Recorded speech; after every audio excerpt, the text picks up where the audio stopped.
Bonjour, je m'appelle Stéphanie Freitag, je suis coach en joie de vivre.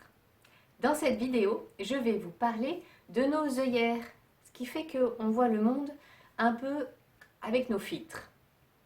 Si cette vidéo, elle vous parle, vous vous sentez concerné, je vous invite à la liker, à la partager, à la commenter, à vous abonner à ma chaîne. Merci. Alors, nos œillères. Si on regarde un petit peu notre fonctionnement d'être humain, on a deux grandes parties dans notre cerveau, dans notre mental, dans notre conscience, ce qu'on appelle la conscience et l'inconscient. La conscience traite 4 informations à la seconde. Ça nous permet de faire des choix, d'apprendre de nouvelles choses et de focaliser notre attention sur un ou deux sujets à traiter en même temps, voire une petite to-do list des choses à traiter. Et à côté de ça, on a ce qu'on appelle l'inconscient. L'inconscient, lui, traite 300 milliards d'informations à la seconde. Il s'occupe de tout le reste. Le corps humain, faire en sorte qu'on vit, qu'on respire, qu'on a le cœur qui bat, qu'on a les muscles qui bougent. Quand vous bougez, là par exemple, je bouge ma main, je ne dis pas consciemment à mon cerveau, tiens, bouge ta main, et puis envoie de l'oxygène dans tel et tel muscle pour le faire bouger. Non, ça c'est inconscient. J'ai juste pas mon information avec mes 4 informations à la seconde, je dis, je veux bouger la main de telle façon. Et c'est mon inconscient qui traite toutes les autres informations pour pouvoir faire bouger ma main de cette façon-là. Et en même temps, qui me permet de parler, avoir suffisamment de salive dans la bouche, bouger mes yeux, enfin, il traite vraiment toutes les informations. Donc tout ce qui est corporel, tout ce qui est dans le corps, mais aussi tout mon environnement. Il va observer qu'il y a assez d'oxygène dans l'air, et si jamais il n'y a pas assez, par l'intuition, il va me dire, ouvre la fenêtre. Je vais sentir que, tiens, j'ai besoin d'un peu d'air frais. Quand vous croisez quelqu'un dans la rue, peut-être qu'il y a certaines personnes où, oh lui je le sens pas. C'est pas qu'une histoire d'odeur, hein. Il y a certaines personnes, c'est une histoire d'odeur, mais la majorité des gens, c'est pas ça. C'est votre inconscient qui a déterminé, avec ces critères, que cette personne-là, il fallait s'en méfier, qu'il y avait un potentiel danger. Et bien ça, il le fait pour tout. Il va tout regarder comme ça. Et notre inconscient, c'est un gentil toutou qui s'occupe de tout ce que veut la conscience, toutes les informations qu'on lui envoie. Et tous les programmes qu'on a traités par la conscience et qu'on lui a mis.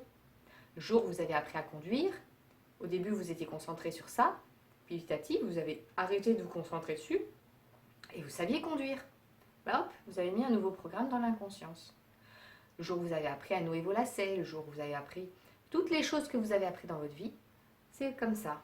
Il y a eu un moment où, pof, le programme est passé dans l'inconscience. Et vous n'aviez plus besoin de vous focaliser dessus, vous saviez faire. Et du coup, avec vos 4 informations, ben, il y a une des informations, c'est je conduis, et les 3 autres, c'est autre chose. C'est regarder l'itinéraire que je vais prendre, pouvoir discuter un petit peu avec mon voisin, voilà.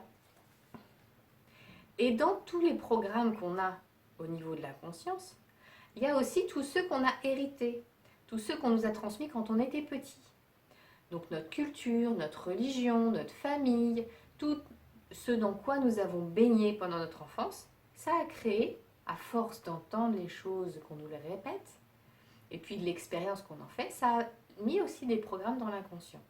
Et c'est ça qui nous fait nos œillères. C'est-à-dire qu'avec 4 informations, vous vous rendez compte, la réalité, observer la réalité, depuis juste un truc qui est grand comme ça, pour se rendre compte de ce qui est vraiment un état de fait, il faut y aller quand même, il faut être suffisamment concentré pour vraiment observer tout ça.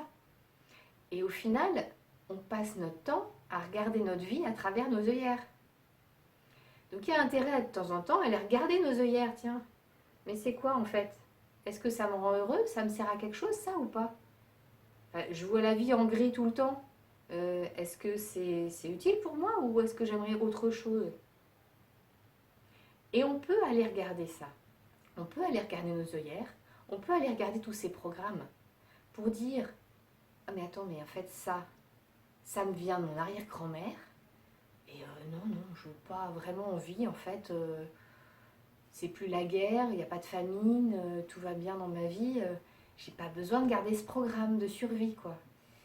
C'est plus très utile. Je le garde au cas où il y a de nouveau une guerre. Mais loin, hein, au fond.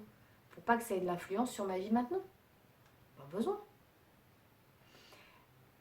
Vous pouvez faire ce travail-là, d'aller observer chaque fois que vous entendez la petite voix là, qui vous dit des choses agréables ou désagréables. Là aussi, c'est pareil, ça fait partie des programmes que vous pouvez aller défaire, déprogrammer, reprogrammer. Et pour ça, il y a plein de techniques. Il y en a une qui est assez simple. C'est à chaque fois que vous avez une pensée ou une croyance qui ne va pas dans le sens que vous voulez, vous la transformez en disant l'inverse. Par exemple, oh, qu'est-ce que je suis maladroite, avant même de faire tomber quelque chose. Hein. De toute façon, je vais toujours faire tomber quelque chose. Je suis maladroite, je vais tout faire tomber. Eh bien, vous allez chercher l'inverse. Je suis très adroite et je vais m'en sortir. Alors peut-être que vous allez faire tomber quelque chose, mais comme vous vous êtes dit que vous allez vous en sortir, vous allez trouver des solutions pour faire réparer. Et plutôt que généraliser au fait que vous fassiez tout de travers, vous allez revenir à quelque chose de précis. Tel jour à telle heure, j'ai fait quelque chose de travers. Mais tout le reste, c'était bien. Et vous allez pouvoir de nouveau prendre un peu de distance avec, malgré vos 4 informations à la seconde, pouvoir avoir une version un peu plus objective de la réalité.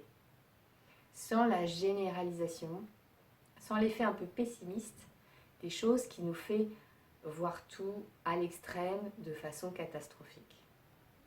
Donc je vous invite à aller regarder vos œillères, à aller regarder. On en a tous des œillères, c'est normal. Mais regardez si ces œillères, elles vous aident ou pas. Est-ce que ça me rend heureux ou pas? Si ce travail, vous arrivez à le faire seul, bravo, allez-y, continuez. Si vous pensez que vous n'avez absolument pas besoin de ça, parfait, continuez comme ça, il n'y a pas de problème. Et si vous avez du mal à le faire seul, je suis là, je peux vous aider, n'hésitez pas à me contacter. À bientôt!